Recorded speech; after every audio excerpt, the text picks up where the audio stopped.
Hi, and welcome back to the Futurist Mom podcast. Today, we're tackling a question that I think keeps many parents awake at night. It's, will our children's lives be better than ours?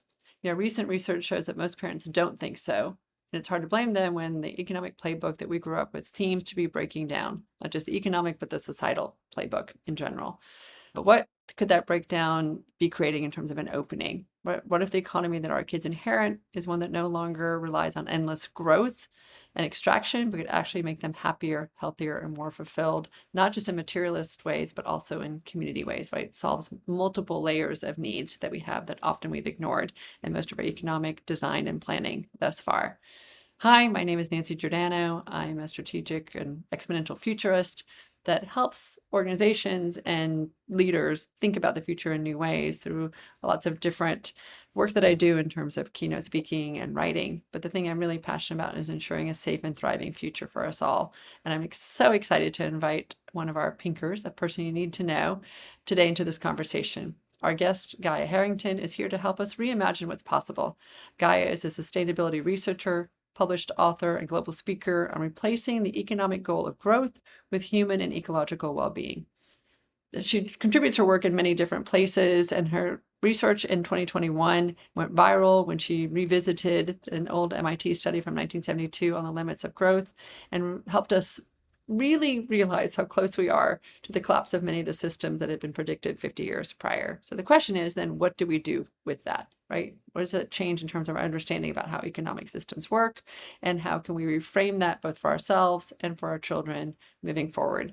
I encourage you to watch her TED Talk, to read her book on 5 insights for avoiding global collapse, and to have conversations with your children that recognize that there is something that we sense that is shifting and changing, and it can create a tremendous amount of fear, but hopefully it also opens the door again to lots of new possibilities. So with that, Gaia today will help us envision what a well-being economy actually means for our kids and how we can guide them toward a future that works better for everyone. Welcome to the Futurist Mom, Gaia. Gaia, thank you so much for jumping in. I know you have a busy life and many conversations that you have on this topic, but I think that we don't necessarily always get to have it with parents. And I think there's a really unique conversation in their minds about what does the future look like? And not just in terms of technology or environment, but economically. What can we imagine that our lives, our children's lives could be like? And so thank you for joining me in this conversation today Yeah, as an happy to be expert. here. And I talk a lot about the Edelman Trust Barometer in my work when I run around giving keynotes about this, because I'm really struck by every year they do tens of thousands of interviews. I want to say like 20,000 interviews. So they have very, very fine data and how it differs around the world. And they ask a lot of different questions around how hopeful people are and how much they trust various entities, from government to NGOs to businesses to their own bosses. And, that number continues to track down. Like, the trust is eroding in so many domains of our lives. But this year, one of the stats that was most frightening to me is when they asked people to believe, what percentage believe that their children would have a better future than they did. Only 36% around the world believe their children will have a better future than they did, which is a really sad and scary number. And in the United States, it's even lower. It's only 30%. So let's just jump in to say at this moment, the data is showing that parents don't believe this. How would you help dimensionalize that concern that people are feeling right now? Where's that coming from? Well, I think the parents in both the more optimistic one in areas where it's a little bit higher above that average, and in the US, for example, I think they're just speaking from their lived experience. And the lived experience is in the US that despite, sometimes some nominal economic growth, everything is harder. So meeting our needs has become harder. They're correct about that perception. And so if you have lived through that trend, you are wondering, is this going to continue for my kids? And I think that does go back to how our economy really works. We have made our livelihoods dependent on continuous growth.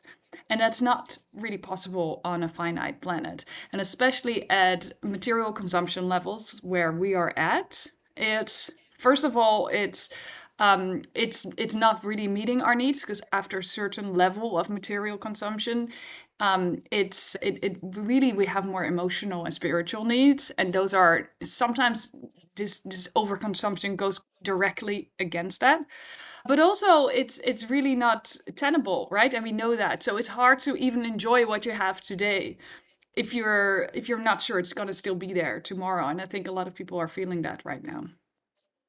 Feel I just am a little curious because on the one hand, I think that people do definitely have that fear that their children's lives won't be necessarily as robust or as great as they perceive theirs to be. But I don't know that they always connect that to overconsumption or to extraction or to some of these economic terms when we start talking about even growth, right? I think that I work with plenty of clients around the world who still very much are pushing for growth. You see that in almost every economic article. You see that in every analyst report that you hear or read in every quarter.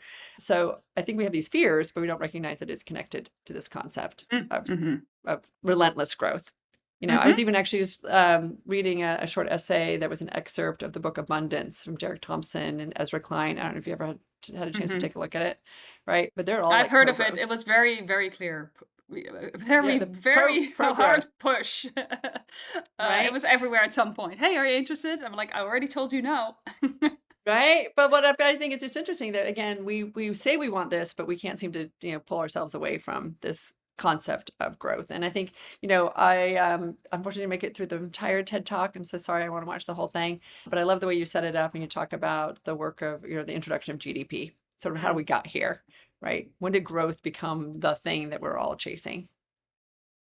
I think that's a good question because it's actually relatively recently, and I think that's important to keep in mind. You and I, everybody listening here, has we have all grown up with this notion that growth always equals progress, and even perhaps more importantly, because I feel some of us we do sense that rat race, especially once you get older. You're like, okay, my income goes up, my house price has gone up, and yet I still have a harder time meeting my physical needs. So there is something here, which is true. It's in research it's called satisfier escalation. So we get these new innovations and things, but because ultimately of this underlying thing of imperative of growth, that becomes the new norm. So we just constantly need more material stuff to satisfy even our basic need. So, but that's that's a separate issue, and sometimes people do feel that. But what they even fear more, I think, is that they understand that the absence of growth is even worse. We all are very fearful of that.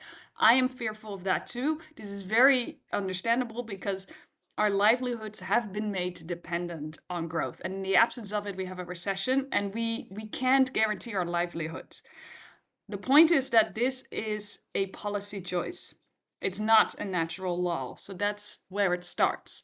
Do we think that's a good policy choice? Because if not, it's totally possible to change that. For most of human history, so for most of the time that the Homo sapiens genus has been around, we did not organize ourselves around growth. So even in the relatively more recent history, so after people are like, okay, hunter gatherers.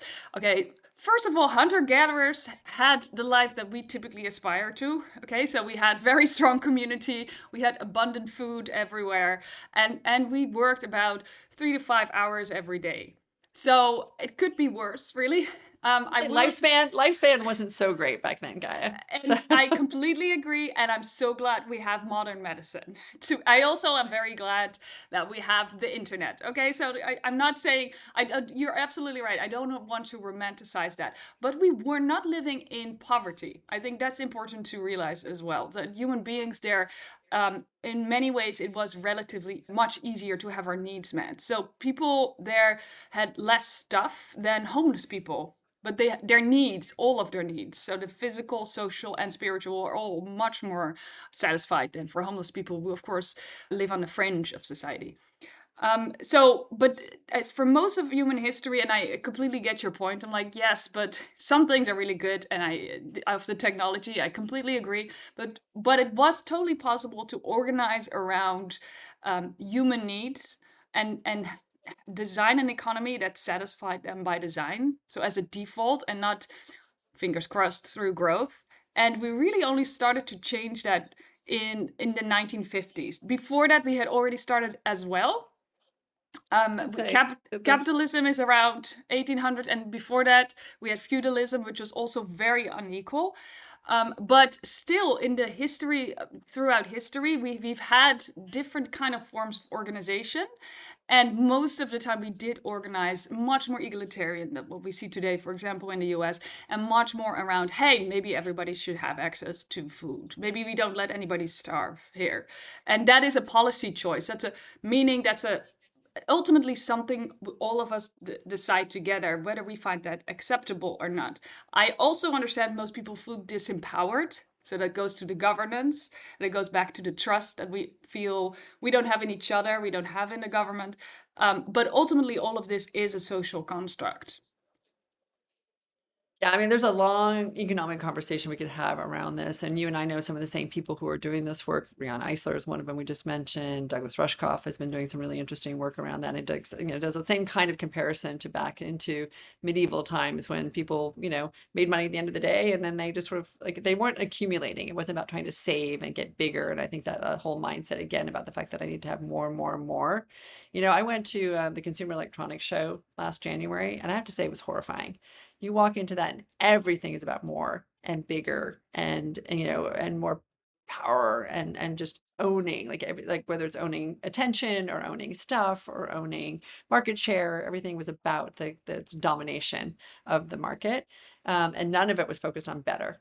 Like CES is a really potent and amazing experience. You have all of these very um, energized entrepreneurs and business leaders who want to come and talk about how the world is going to take a new shape. And if it was shaped to better instead of more, it would be a very different experience when you go there. I Right. So when you agree. become Yeah. sensitive to this, it starts to really like show up in all of these places.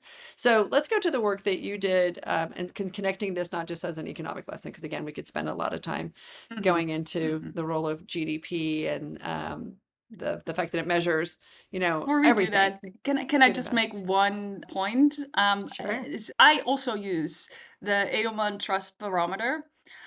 It is important to know. I think the surveys they do, they're valid, and so I think that the results are useful. I also think it's good to keep in mind that it is a company. It's a PR company, and so they do use that stuff also to sell their services, and they are not selective. They do go to the highest buyer. So they've used this kind of things also on trust to really polish up the Prince of Saudi Arabia, for example, after he killed that journalist. So there's, big pharma. So I think that's important to keep in mind. It's just a side note, but yeah. Yeah. Well, no, I think that any of these things can be co-opted, right? And then people can turn that like the game of Monopoly. I mean, I think that that's Right. such a fascinating story. Let's just start there for one moment, right? The woman who created the game of Monopoly did it as a tool to say, extreme capitalism creates extreme wealth inequality, and we need to be really careful that we don't create a game, i.e., an economy in which there's a winner take all, and that they can accumulate so much and leave other people destitute, right? And the game caught on. It was sort of played from parlor to parlor. I don't know exactly how she sort of lost control of it, but at some point somebody came in and goes, wow, this game is really popular. Let's, basically copyright it, stole the copyright from her. And then all of a sudden the game became the joy of accumulation and owning as much as possible and wiping everybody out. Like what a strange thing to have started out with good intentions and get completely co-opted for the other I think side. that's such a good point. I think capitalism is so inherently flawed that I think over time, ever since it was around, people were like, this is gonna break soon because it's so clearly flawed. And I think one of the key things why it's still going on is because it's so fantastic in co-optation. I have been co-opted too. I made a TED talk about how we need to let go of growth, and then it was fake videoed into a face cream ad. I just saw myself. This is the best, whatever kind of cream out there. Yeah, yeah, No yes, way. yes. Oh, Just so we're clear, I've never made a face cream ad, but and they did take it down. It was on TikTok, and ultimately I kept nagging them, and they took it down. But yeah, it was there. wow, that's a whole nother future that we're heading into where you have to really protect Very all of true. this stuff. And then you go to Denmark. This goes back to design choices and policy choices, right? Denmark is protecting the copyright of your name, your voice, your likeness, your video. There's people can't do that there. Hmm. And here we're so focused. The United States, so having this conversation in the US, I think is a particularly unique place because we were so focused on that. This is the American dream. You can come here and, on our golden shores, and that's a meritocracy. If you can just have a great idea, you can build the business that's going to take you into the future. We laud entrepreneurs. We, fawn over any way that we can try and put money into some of these things. So I think it is uniquely built into our DNA that we want this kind of economy and this kind of life, and we don't, we're willing to deal with some of It the is collateral damage. uniquely in the American narrative. It's not in our DNA. We still have Okay, fair hunter-gatherers enough. DNA, so we Fair are enough. wired for fairness and egalitarianism. We're not wired for this kind of inequality. In fact, I think one of the reasons we allow billionaires to exist is because our brains literally cannot understand, we cannot grasp how much more a billion is than just a million. And like we wouldn't allow billionaires to exist. It is per definition a policy failure.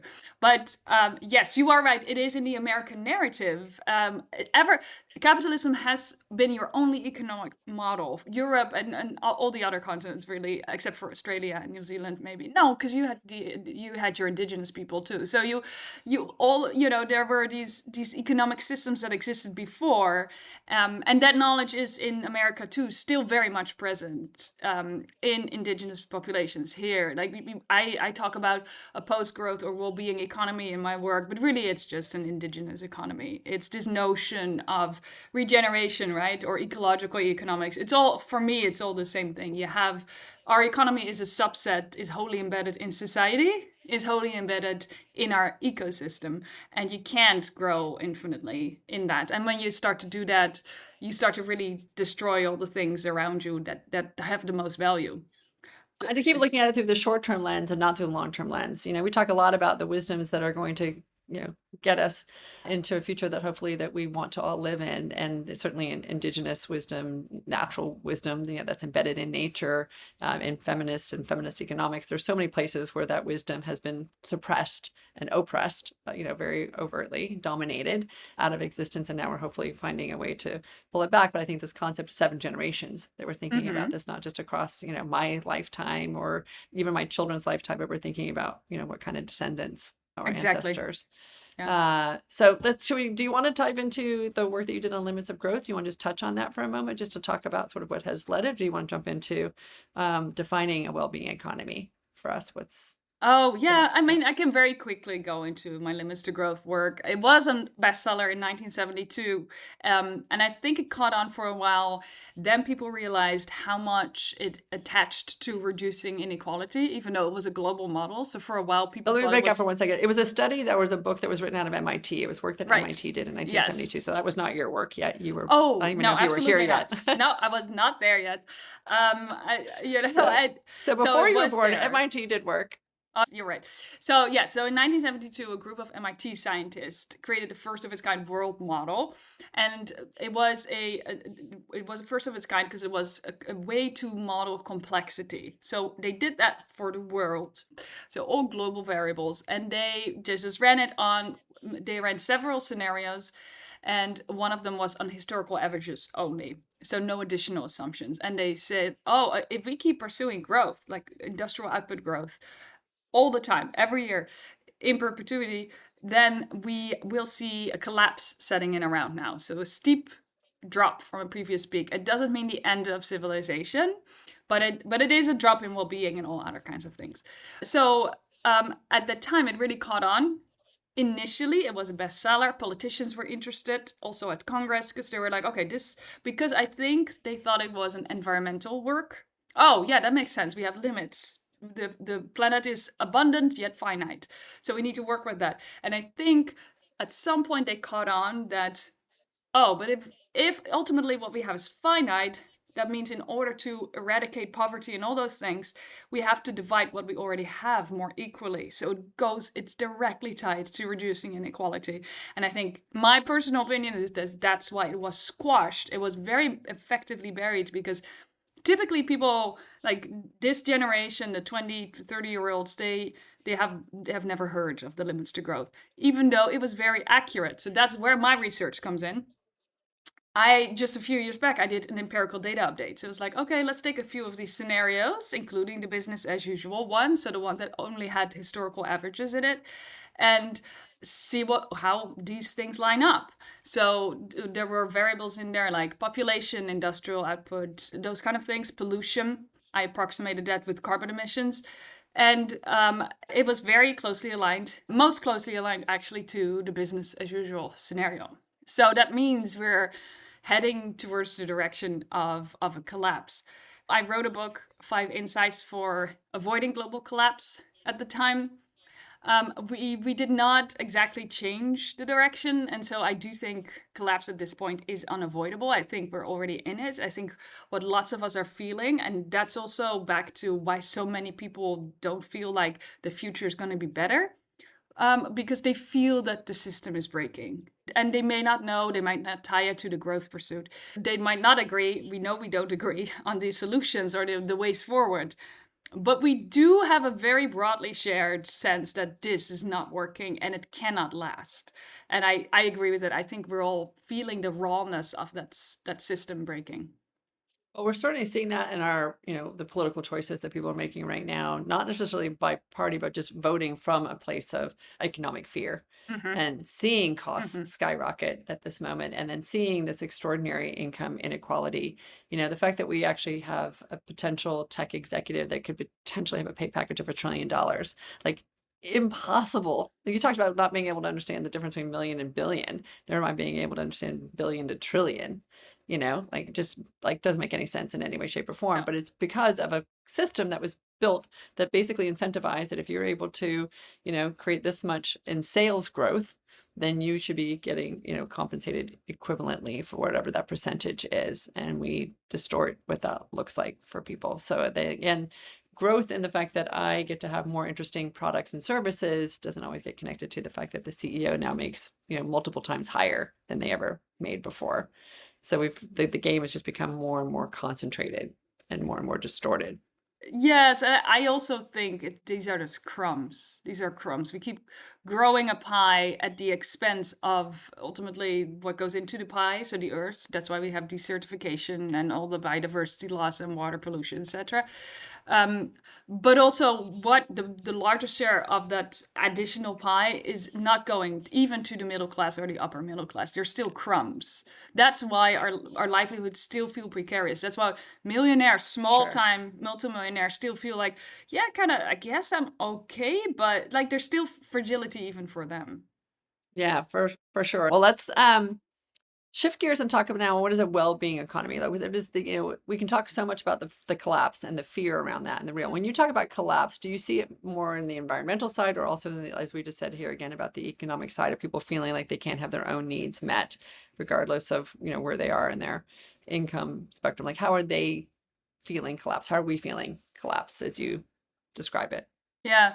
So the well-being economy is the term I use, but it really there's so many terms out there right now. You can call it post-growth, you can call it feminist economy, or indigenous, regenerative. They all donut, of course, is another one. So they really all they differ a little bit on the details, but they're all very clearly pointing in the right direction, which is we have to let go of growth as the ultimate pursuit. Nobody is anti-growth, of course not. But sometimes growth can really improve well-being, and then we should do it. But if it doesn't, we should not. And so, given that our well-being inherently depends not just on our material consumption, but also on our connections, which means to others, but also to nature, because we are nature. Once you get into that, you can see that growth a lot of times is just only detracting from it. So there was an economist, former senior economist at the World Bank, Herman Daly, for example, who coined ecological economics, who said exactly this, and he devised an alternative to the GDP called genuine progress indicator. So if you look at that one, and it still takes income there and our material welfare, of course, that those are factors as well. But there are other things that, like a sense of, let's say there's a pollution, you have pollution in your community, that then is that's subtracted from it. Loss of a sense of trust. Again, the Edelman Trust Barometer, lack of sense of social cohesion, sense of community, sense of purpose. These are all spiritual and emotional needs that we have. If we don't have that, that also subtracts from it. And so if you take that you see that the genuine progress indicator peaked around the 70s, and at that point, it slowly started to go down. So again, if you take that arguably better measure for our well-being, it's not that surprising that people start to have less and less trust in the future as well.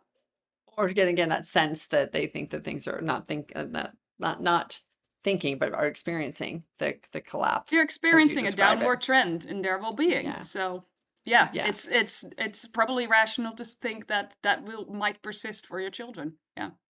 All right. So now if we imagine what a well-being economy looks like, so we want to give our children, we've spent, 20 minutes talking about all the things that are falling apart and hopefully trying to get people to pay attention. I once went to a luncheon and had 5 white male economists say that the 2 most important things were constant GDP growth and job creation, both of which are outdated metrics in a very, very significant way. And we can talk more about that. But if we wanted to flip it and say, okay, let's look at it from what does a genuine progress indicator allow for? Like, what would a well-being or regenerative or a healthier economic system look like in real life? Like, yes, Yeah. all of our needs would be met. Yes, everyone would have quality housing. The income divide or the wealth divide would be decreased. Everyone would have access to, quality healthcare, et cetera. But it feels so far-fetched to imagine from here to there.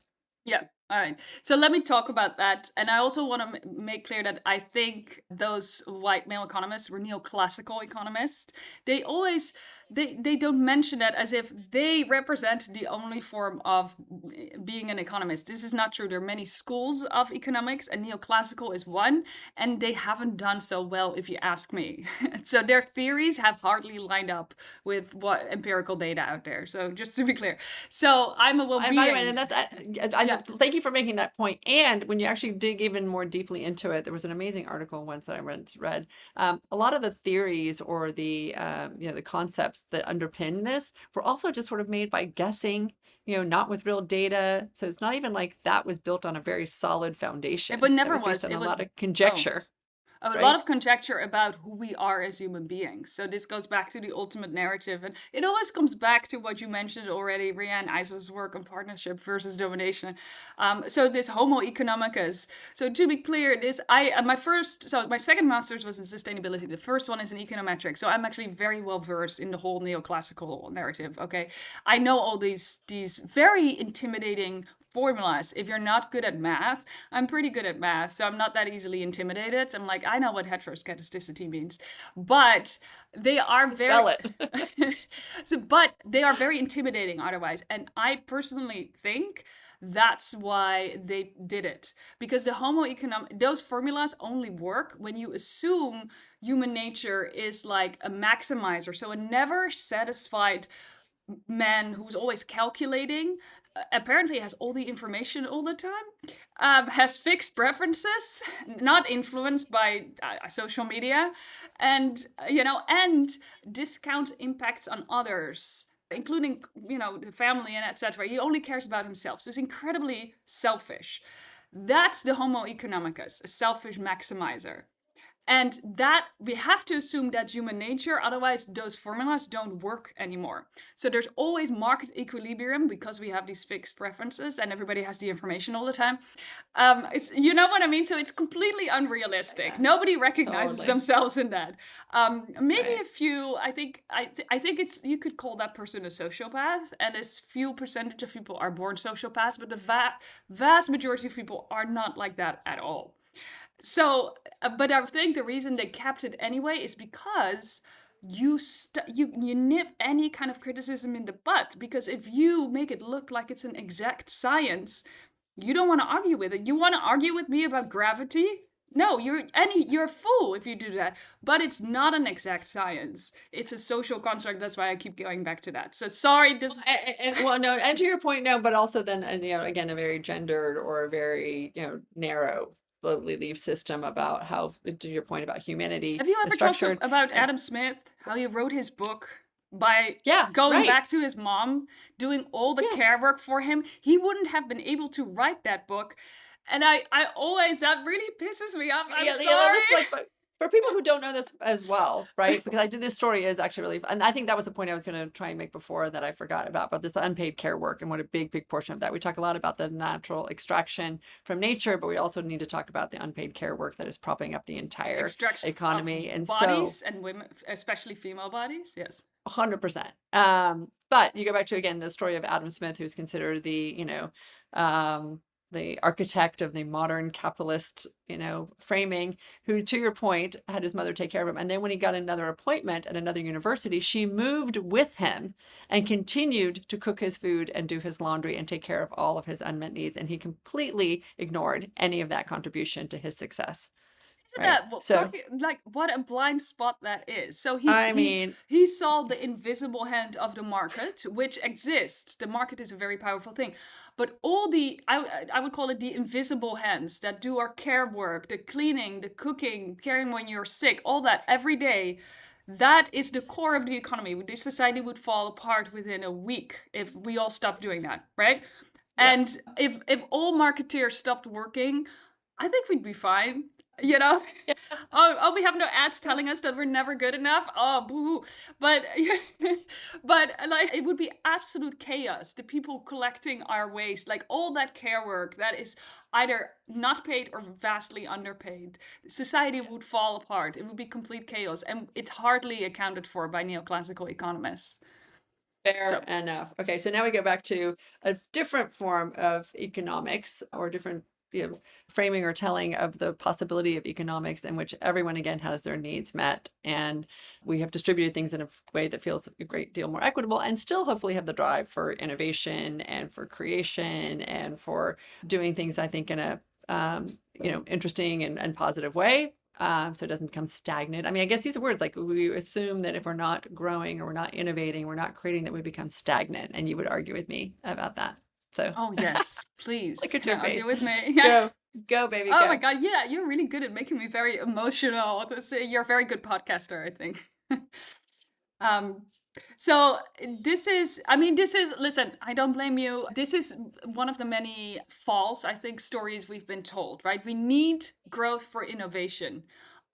Do you know what innovation is? Because if you look at what really drives real innovations, not like a slightly different USB port, so you have to buy a whole new thing, but like real innovation, that typically comes from people being curious and playful. Yeah, and real discoveries comes from people going, huh, what have you tried that? Do you want to try that? Right? So this is of course the stories we've all been told. I think they're falsehoods, which is progress is always, we need growth for innovation, right? That's what we've been told. But if you look at how innovation and discoveries are really made, it's typically discoveries are typically made when people first of all have bandwidth, so they're not completely overworked and stressed about all meeting their kids' needs, paying rent, etc., which I would argue the majority of parents are today in the US. So it's people having some bandwidth. It's people connecting together. Most discoveries are done, innovation is made in groups. It's not this one Leonardo da Vinci typically.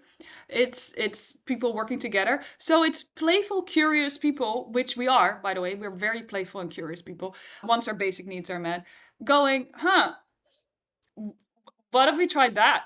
Do you think that's funny? You wanna see what happens if we do this? That's how discoveries are made. Okay. So in a well-being, I think we're a lot more innovative than today. What we call today innovation is just, it's just really market tricks to buy you new stuff. It's the planned obsolescence and all those things. Like they changed the USB ports and now you have to buy everything new. Like that's not really innovation. And also, I think a lot of brains that could really contribute to this innovation are completely underused because they didn't win the birth lottery. So they're born in some slum in Brazil, and also on top of that they're female. So we will never learn what she could innovate for us. So this getting everybody above that social foundation and also not working them to their absolute max will completely skyrocket real innovation, in my opinion, for all those reasons I just mentioned. So the physical one, right? We're not exhausted. the social one, where we tap into everybody's potential. And because there's less inequality, we're also much better in cooperating to begin with. And then the third one is the spiritual one. Humans have a real need to feel like their jobs are not tricks for money. And most of us, this is also clear very much from surveys, is we feel disengaged at work. We feel that that's what we're doing. We feel like what we do on a daily basis with most of our waking hours has no real value to the world. That's mental suffering. We shouldn't underestimate that. That's why we burn out, because we put a lot of effort in something, and we can actually do that if we feel like we're really helping our community. We're bettering the lives of our family, or of all the other animals that are our brothers and sisters. But we don't feel that. Most of us don't feel that. And so that's why we burn out. So that's Yeah, the no. other thing. Once we are energized by that sense of purpose, we again, that's really gonna turbocharge our enormous human innovation capabilities. Of course, we do have that. All right, so now we're going to go back to another fork in the road, and you can decide which way you want to talk about this. Because one is much more, again, economic, I guess, theory when we talk about if we have so much productivity, we're going to have dark factories, we're going to have autonomous cars, we're going to have all this stuff. What would the economic structures look like to be able to have more equitable distribution of whatever productivity is created during that, so that we would be able to have our needs met? I mean, that's one story from a techno-utopian perspective, right? That the technology is going to free up all kinds of ability for us to have our needs met. Energy costs go down, housing costs are cheaper because it's able to 3D print a house, whatever. That's one way of looking at an economy in the future, is that the cost will come down. Somehow How's it it will gone be so far, magically though? distributed. I Yes, it know. has Well, been the promise for a while, right? So that's the thing a little bit. Like we've been promised that growth is gonna lift everybody out of poverty. We're the richest country in the history of the world. I mean, we've had growth very much so in the earlier a couple of decades ago. Would it, at least in the richest country in the world, wouldn't it have happened by now? At least, like, you know what I mean? well, And I it's the think, and same like again, with this. It's part like of it is this. like, but I sit around with a lot. Sorry, I'm interrupted because we're running out of time, but I just Okay. want to cover all these things. But just to say that, I hang out with a lot of people in the financial industry. And when we have the conversation around capitalism, I'm like, I'm actually pro capitalism if it was true cost accounting. There's no true cost accounting in any of these things. It is a very, very narrow set of, again, things that we just talked about with unpaid, invisible care work and extractions from the environment that are never factored into the actual cost of goods. And if we did, then we would pay differently for these things, and then we would actually have a much more robust. Brianne Eisler, who we mentioned earlier, which is an amazing economic theorist and teacher and prolific author, will talk about the fact that, capitalism is great. We should give it a try sometime. We haven't actually done it. So that's one conversation. But the second conversation then is, okay, now how will we raise our kids? Like, you have two young children, right? When you think about the future and the ways that you're teaching them about how the world works, we used to do lemonade stands and teach people how to become an entrepreneur and be able to, have a lot of profit at the end of the day. Like, how are Mm, you, framing the world for your children as you mm. imagine where they're Yeah. headed? No, I mean that's a good point. I think the future we're heading into is going to be very tumultuous. So, for example, it used to be a very good idea to tell them, "Hey, choose your university carefully and your subject, and because that's going to put you on a track." I don't think there's going to be tracks anymore in a collapse. It's all very fluid. So um, I think one of the key things to teach your children is resilience in that sense, being able to cope with disappointment. That was always good to teach, right? But I really think it's more important than ever, and to understand to not give up too soon. I do also really want to teach them the importance of that narratives, new narratives aligned, so the partnership narrative aligned way of thinking. Let's just back up for a second. For people we have not interviewed Rianne or not as familiar with her work and the difference between a partnership system and a domination system, she really set up this framing that so much of Mhm. what we see is about one class taking over for the other, whether it's capitalism or socialism. It's whoever's on top can take from whoever's on the bottom. And Yeah, she went back and did research on prehistoric societies that showed that actually we shared, as she would call, the chalice back in the day, both across gender and yes. Yeah. across diversity inside the community, that, to your point again, all needs were met in a what she will describe as a partnership system. So just Yeah. back to what you were saying. Yeah, But and I think that also ties to your techno optimist view. If you have that narrative of the domination side, which is we are the selfish beings, and so we have to have very strict hierarchies, otherwise it's just going to be chaos, because we were just going to fight each other, because Take the all. Yeah. ultimate driver is competition. And then you And look at like Darwinism and stuff, and it's like, well, we didn't say strongest, we said fittest. And what is fittest? Oh, it turns out actually why we were so able, like, there's this book called Survival of the Kindest, and it's really our ability to empathize with other human beings, but even other animals in general, that has made us so successful. Why? Because look at us. We're not impressive at all, really. Yes, we have slightly bigger brains, but elephants have bigger brains.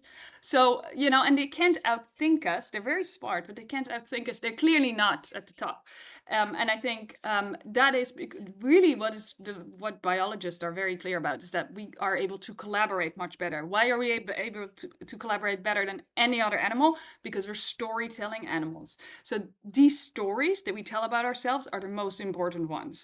And Rihanna Eisler, I thought you would surely have introduced her because she is so phenomenal. Yeah. But Rihanna Eisler looked back at like the archetypes of those on either side of the spectrum of the narratives that humans have told one another throughout history.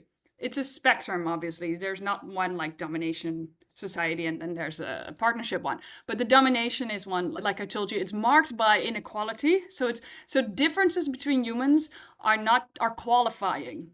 We like, men and women are different, yes, but that doesn't mean one is superior to the other. In domination societies, they are colors, race. So race is there's tribalism, right? There's religion over religion, sexual, not very open about homosexuality, all those things. They always go hand in hand, and so that society always undervalues care work and care for the environment, and so they are always inherently unsustainable. This is also why they always had some form of growthism. So before we invented economic models that had to grow in perpetuity, you always had to grow your land. We had, right, the Roman Empire. So we know all those. We know the most about those because they've dominated throughout history. They've not dominated throughout history, they've dominated in the history books. History books are literally not just his story, but the story of that one king. They are the ones who paid the scribes to write up their stories. So that's actually why, if you want to learn about history, you're probably better off looking at the work of archaeologists, or as Rihanna Eisler would tell anybody. So if you look at that work, so her latest book, I think she wrote together with an archaeologist for that reason. And she said, actually, so the partnership. Oh, sorry. Yes. Yeah. So in partnerships, that model has actually been way more prevalent in history, and it's also inherently sustainable. So it's much more egalitarian. We do have differences. They are acknowledged. They're not qualifying. We also have leaders, but they're not like at the top and disconnected from the people. They're just like to help decision making, to make it easier, to facilitate it, but there's not like really a lot of power differential in it. People are just like, yeah, you speak for us, until you don't, really. So it's very different, but that's a very sustainable way of organizing. It's also how humans have organized most throughout history. So if we're talking about a well-being economy, that's basically that. So we have much less inequality and everybody's working towards some form of well-being. So communities, civilians, government, but also businesses. So you have these well-being businesses that are still profit-making, but not profit-maximizing that we see today. So I also want to make clear that a well-being economy is not like where we're still hunter-gatherers. We still have businesses and governments and all those things. I think we have a lot of the same technology, but the technology is not used for new ways of extracting. It's directly used to give us well-being. This is not currently the case. So to the point of like, I've heard those stories where like, oh, in the future economy, you will own nothing and you will be happy. Yeah, except you won't be, right? Because it's just a new form of capitalism. It's those who own, and then the rest of us, we have nothing left to sell but our labor. And that would not be the case in a well-being economy. You would still have, for example, solar panels. enormously useful technology. And you also AI actually one of the super useful applications of that, because solar, renewable energy from solar and wind, it's intermittent, but you can across a system, if you connect all the households and the businesses, you can really optimize the energy flows, because there's different use in different parts of it, right? AI super good for that. So that's where you would Will use say, yeah, and I technology. will just interrupt and say, I Yes. do think that the constructs around like who owns, like ownership will be, it is to your point, a construct that will be re-examined or examined much more closely as we move forward. I mentioned that I have some land in Costa Rica that I bought with 4 other women that is in a land stewardship trust. It's not built to be able to optimize and extract, whatever the profitability of the land as a value of it improves, which we think it will be because people want to be in safe areas around fresh water. Right. So you could argue we're going to hold on to it till the collapse, and then we're going to be able to make our money when we sell it back to the, original Ticos, and we're not doing it that way. So I think people are thinking about constructs around ownership or around what we have and don't have, and in much more inventive ways. And that'll be a lot of the conversation that we have moving forward, which goes back to, again, in the time that we have remaining, when you talk to your children about the kind of future that they will inherit. Like I've said to my children right now, we have a big, huge family home. I'm like, in the future, people aren't going to have big, huge family homes like this. It's going to be seen as not grotesque, but just as super wasteful for one family to have this much square footage, to have this much Yeah. water that we use to water lawns, to, I'm trying to prepare them for the fact that it's going to look different, maybe not in their lifetimes, but certainly for their children's lifetimes, in the ways, the choices that we're going to make about resources and how we expend them and who gets them. So like trying to set up an expectation that the future will look different than it currently has from this really extractive point of view. How do you do it with your kids or So with my other kids people, that your are students that you talk to? Yes, yes, yeah, yeah. So my kids are 2 and 4. So there's only so much. We're not getting into ownership yet, although you already see it, right? There's very much that, Yeah. no, mine. So I think it's a good point. We absolutely have to go to community ownership of things. That's also when you see that it's done totally sustainable. So the tragedy of the commons doesn't happen if ownership is the same as the people will also use it. So that separation will be gone in the future. And I definitely teach them to be able to, the joy of sharing, I think, there, and also, but also that things are to be used. I don't know if you know the derogative term Indian gift, but when the settlers came here, there was this, the Indians would give them a gift, or the Native Americans, and then later they would ask it back when they saw it was just sitting there. And they were like, oh, gifts are not real. No, it's not that. It's that they thought you could use it. And now they see you don't. And also they see somebody else who could use it. So, and I think That's so interesting. I never realized that that was the history of that that's so term. that, like that, the new concept of ownership is something that I want to instill in them. Like there's a real difference between inanimate things that you can own, and they're not that important. It's about the pleasure that people get from it when they use it. Does that make But sense? also, but then also to your point, not to own it to hoard it or Exactly. to stash Exactly. it, but to put it Exactly. It's into to use use in it. whatever way. Yeah, and actually, Yes. money, the whole concept of money, right? When you really talk about the flow of money versus the hoarding of money, it's a whole another conversation that we could have about what that looks like in the future. So when I go into enterprise organizations, and we've had some of this conversation before about how you just build even like partnership thinking into a team, right? They're like, oh, well, we love to play competitive games, right? And every time we did any kind of breakout session, it'd always be like team A versus team B versus team C. And I'm like, wait, what if we did this differently, right? And in just a moment, be able to explain that if team A built something that team B could use, that then team C could also benefit from, right? That actually the end game would be better. Like the solution would be different. Like just even patterning inside a breakout session, how you do this in a collaborative way and in a way in which we build on each other's work as opposed to in a competitive way, right? So are there ways that we can imagine in schools, or as we're talking with children, about way to pattern for them to start to recognize these things so we don't fall? I think that we talked about blind spots, off camera before we jumped on, but it's really easy to say these things on the top level and then still subvert them in day-to-day practice because we just don't recognize that we're doing it. Like we don't Yeah. realize that this is the consciousness that we're swimming in. So I'm just Course. wondering if we can leave parents with some way of thinking about how to talk about this. One of Rianne's concepts is about power with or power to versus power Mm-hmm. over. So really just Mm. understanding when we even talk about power, right? What does it Mm-hmm. mean to give, even not to give people permission to, but just that they have permission to. Everyone has permission to do something. What does that look like? And, my kids were in all kinds of activities where they had to collaborate and had to learn how to share power, how to share decision making, how to share, input. Like these are all, I think, foundational concepts to the well-being economy that then would spring from that kind of thinking on a Totally long-term agree. basis, no? Yeah, yeah. And I think the younger gen, this also goes to influence, right? You can't tell somebody to buy it, but our influence can be there if we have credibility. And that can also be weaponized, as we know. But I think that is a really important point. So this is not new, I think, to many parents. They've probably read a little bit about attachment theory, and that you're not supposed to hit your children. But this is an important point that if you hit your children or use any way of coercion, even you teach them that, like, in order to get something done, you have to force them, and Right. that is more the domination. So it's just important to realize that you as a parent then instill in them that this is how the world works, and so they will be more likely in the future, that's just what studies show, to obey authoritarian leaders in politics or just at work, to accept toxic work environments. So that is, I know as a parent of, I have a 2 and 4 year old, so I know how hard that is. Okay, and I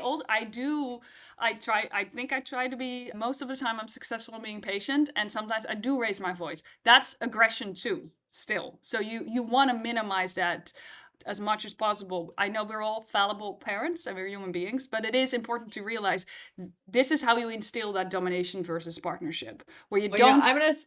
yeah, Yeah, go. No, sorry. I think this is an important point, where you don't let them conflate care with aggression and violence, Yeah. because that is Right. how domination hierarchies always use to, from early childhood on, conflate care and love with violence.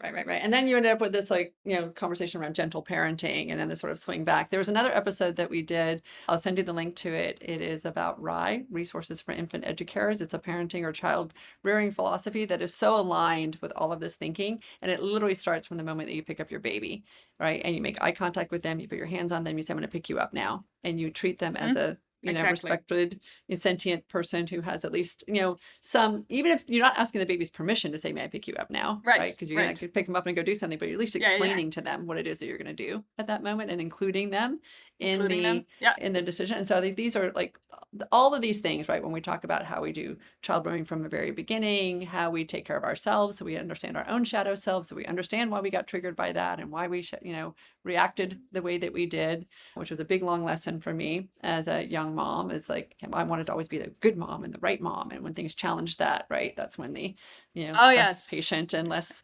Exactly. Yeah. benevolent Yeah, yeah. parent comes through, which is my work, not their work to Yes. do. Yeah. When we think about the future of education and that we do want kids to be in environments where they can be that playful innovator that you described so much earlier. I love that way of thinking about innovation, is through play and through experimentation and through wonder, as opposed through, some mechanism of being able to win or take all of the game and somehow, but, again, dominate everyone around Yeah. it. I think there are a lot of these.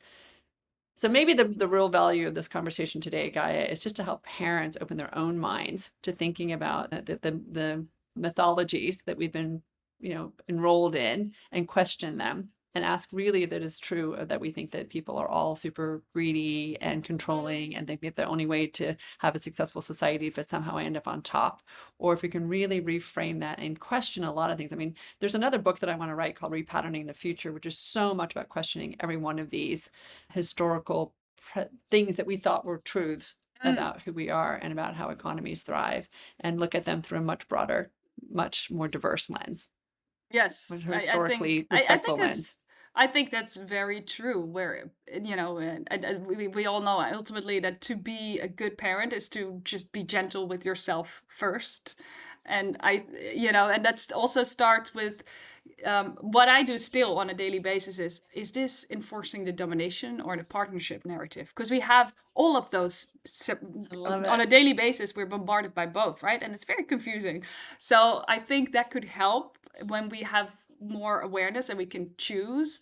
And when we have less of that inner conflict, maybe we can just, I mean, ultimately kids do what they follow your example. They do what you do. They don't do what you say. So Right. But I think but even then, I think that we say, oh, well, gosh, I still fell into this old way of doing things. I want to think about it differently. I mean, I will say you're going to have so many hours of conversation with your children over the course of the next 18 years and beyond. But I think that those conversations do start very early on. And I think children do pick up that language. They do think about it the way that you think about it. And I think these are really, really important conversations and just our own way of speaking to have around our children from the very beginning, because I think that there is an amazing opportunity to repattern all of this. There's a line from your TED Talk that we'll conclude with that I think was so great that says, what we do in the next few years will determine our well-being for the next century. Or next half century. yes. I think Yeah. that we are in this moment of inflection where we get to make really different decisions around these things. And I think the fear that we have around losing whatever we think is happening as we start to see things collapse can be turned and transmuted into curiosity about how has this worked better. We don't want to leave people feeling that the collapse is the only story, right? The collapse is inevitable. It's all going to look really awful. And then we just have to be as brave as possible to get through it, right? But I think recognizing that there are even like, dual emotions that we hold at the same time as we're going through this change. I think that's really it. So the duality of it, I think that's what's so difficult about this moment. We see things breaking. We see also people just fleeing into some kind of utopia, right? We see people suffering. Children don't have access to Snap, and also Kim Kardashian came out with some new stuff, and you know what I mean. It's all of it is there. People are getting $10 billion packages, so. I think this is actually very common in collapse. So I do think collapse in and of itself is inevitable by now. It's just pure physics. But that doesn't mean the end of society. And it certainly doesn't render mood now, oh, what do we do next? Well, we just brace for impact and that's it. No, it goes much further than just telling your children, teaching them to be resilient, because what you see in collapse, and historians have looked at this much better than I have. I just read their research. So you see several people have looked at that. One that's prominent recently is Luke Kemp, Cambridge scholar. And he said, well, it's interesting because it does come with a lot of destruction. So all of these things you said. And then it also opens up new possibilities, especially for the majority of the population. So it's mostly a collapse of existing power structures. And so really what you do when it comes to leadership, this is also for the parents themselves, is you have a lot of systems thinkers are talking about this notion of have hospice, have midwife. So that's the duality that we talked about, because the old system is dying. And dying, any nurse who does that, any hospice knows, it's a painful and ugly process a lot of the times. And it creates grief, right? There's a sense of mourning. And mourning, there's something anger, that was familiar, that violence, sometimes these last death throes. So there's a lot happening there. And so that's really a process. And the hospice then tries to make it as easy as possible, but it's never really easy. And the same goes for midwifing. There's no such thing, all parents know, there's no such thing as an easy birth. But the end result is something that you wanted. And it would just, I've been pregnant twice. I know that if there was just any way we could do that, but it's not, C-section doesn't make it easier, right? There's no such thing as an easy birth. So it's, you want the end result, and there is no way around it. And the midwife at least tries to help that transition, but it's not easier. So that's the other part, this new system that wants to emerge, that is part of it as well. So you recognize, so what are these new things? What are the things that we can grow, we can help come to realization in the cracks of this old system that is opening up, because it's breaking apart. And so it's called interstitiality. So that's really what we do. So what's happening there in the cracks is people, communities setting up their own provisioning systems. Again, not because government and business are completely going to pull out of there, but they are weakening. I think that's the SNAP, the food. So that's what is being set up, the provisioning systems, people's energy, people's food. And they're doing it in a way that's community owned. and it's shared in the community, and it's tailored towards the local needs and the local ecosystem. So community solar, regenerative agriculture projects, financing within the community, so community banks. Those are all things that your child could do too. If they want to go into finance, that's fine, but aim about, cooperative banks, community banks.